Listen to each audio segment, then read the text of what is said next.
Metro 2033 is a widely acclaimed book by Dmitry Glukhovsky. Originally written in Russian and published in 2005, this book was said to be the best realized apocalyptic setting. This book was made known in 2002, and it drew in many people from across the globe. Dmitry was not one to keep the book from those who do not know how to read Russian or other things, and decided to adapt it to something else. Dmitry decided on letting the adaptation of the book to be a video game instead of a movie because he suspected that it would give the people creating the adaptation and himself more artistic freedom. A game company going by the name of 4A Games in Ukraine was given the task of creating this game. The founders of 4A Games came from another game company known as GSC Game World, who was also known for their game Stalker, a game fairly similar to Metro. Metro was 4A Games' first game, and they later went on to make Metro Last Light. They set out to make a game that was more than just your everyday typical first-person shooter. Their idea was to make a game that was plot-heavy with some first-person shooter elements.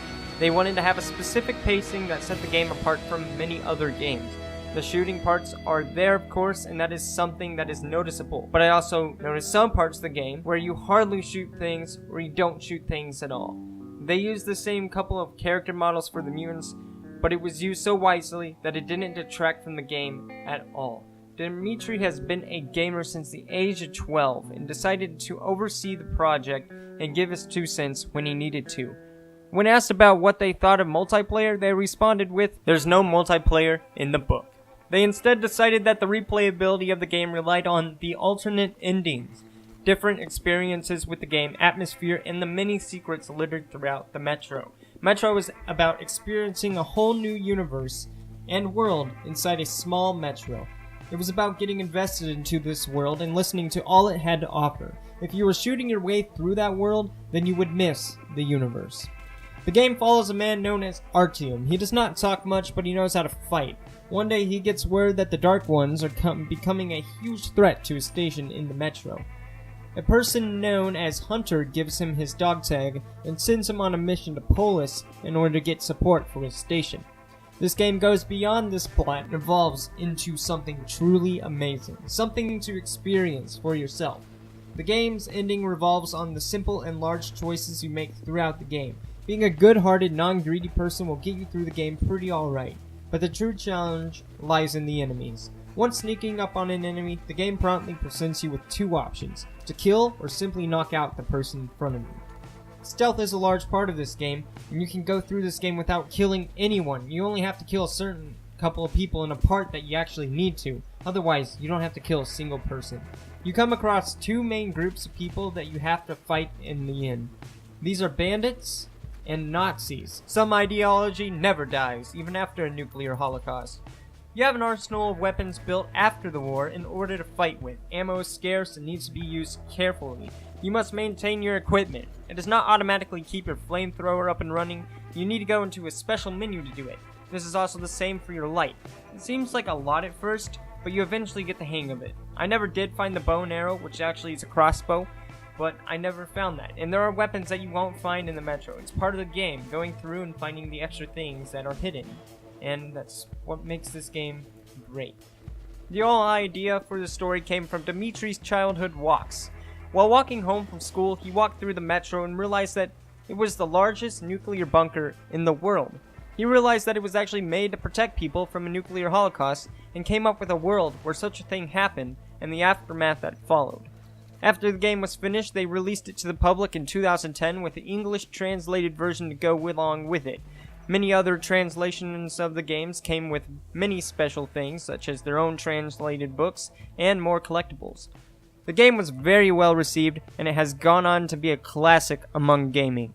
It was made for mainly PC, but the Metro Redux has fixed most anything wrong with the console version and brought it to many people, including PlayStation players. My first time playing this game was when I was very young. I don't remember how young, but I was young. My friend allowed me to borrow Metro 2033 for my Xbox 360. I started it up and never got past the first part. I died too much and came to the realization that I had to be good at the game. My friend was a huge fan of Metro and still is to this day. He pre-ordered Metro Last Light and I remember him playing it extensively. He even read the books. I picked the game up over the weekend due to always wanting to play it and finish the game. I played it through and absolutely loved the game. And now a new Metro game has been officially announced. There's no title for this game, but it's coming. The Metro 2035 books almost finished translating to English, and we will soon get to visit the Metro world once more. But first, we must play Metro 2033 again. So I realize that this is a weird video and it is extremely late, but it is something I wanted to do. The revisiting series is something that I have been wanting to get out there for quite some time.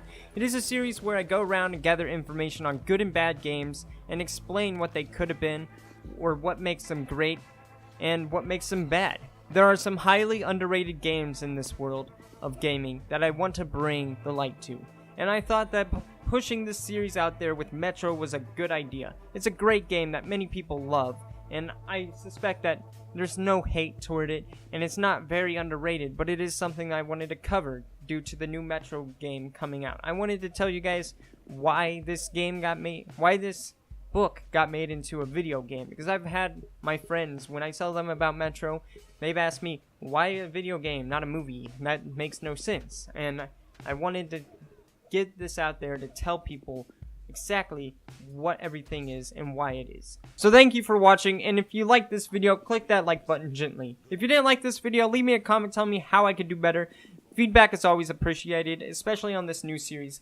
I know it's not exactly what I anticipated. I actually want to do something kind of like Good Bad Flicks. You may not know them, you may know them. I love their channel, but it's like Good Bad Flicks for gaming, and it's something I want to try, but I'm going to call it revisiting instead of exploring, because I'm revisiting games instead of exploring them extensively, even though I kind of... Either way, thank you again for watching. Have a great night or day, and I shall see you in the next video.